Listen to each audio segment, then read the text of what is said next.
Did the Vice President manipulate intelligence to push this nation into war based on false pretense? Did the Vice President unmask a covert CIA agent for political purposes? Did the Vice President order the illegal surveillance of Americans and the illegal use of torture? These questions must be answered.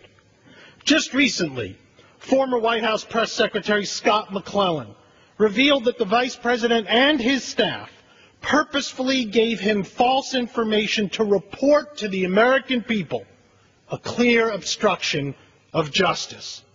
This administration has undermined the checks and balances of our government by brazenly ignoring congressional subpoenas and recklessly claiming executive privilege. Impeachment hearings are the only way to force the Bush administration to answer questions and tell the truth. Congress must take the first step by enforcing the subpoenas against Harriet Miers and the President's Chief of Staff and hold them in contempt of Congress. In this time, at this moment, Congress must stand for the truth. If we fail to act, history may well judge us complicit in the alleged crimes of Vice President Cheney. Madam Speaker, a growing chorus of Americans are calling for accountability. The response from Congress thus far has been silence and denial. Not long ago, toward the Vice President. Not long ago, I launched a website in support of my call for hearings. The people responded en masse. After only 4 weeks, 189,000 Americans have registered their support for hearings. Names I now hold in my hand. These frustrated and patriotic Americans come from all 50 states and share one common goal: accountability for the Bush-Cheney administration and a rebirth of Congress as an equal branch of government.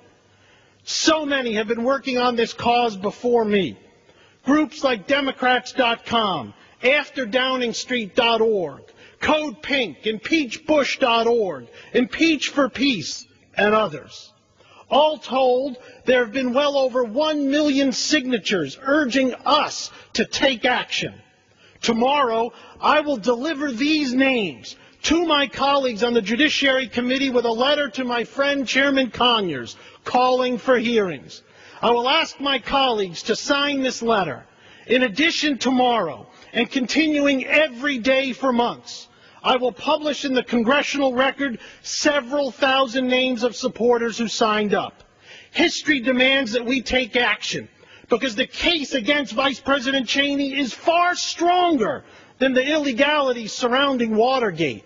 When compared to the partisan and petty allegations made against President Clinton by Ken Starr and the GOP Congress, the true gravity of the case against the Vice President appears in its devastating clarity.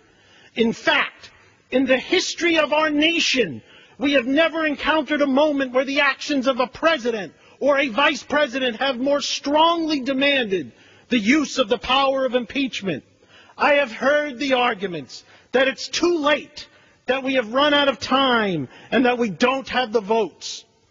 While today there may not be enough votes to impeach, it's premature to think that such support would not exist after hearings. Let us remember that it wasn't until after hearings began that the Watergate tapes emerged.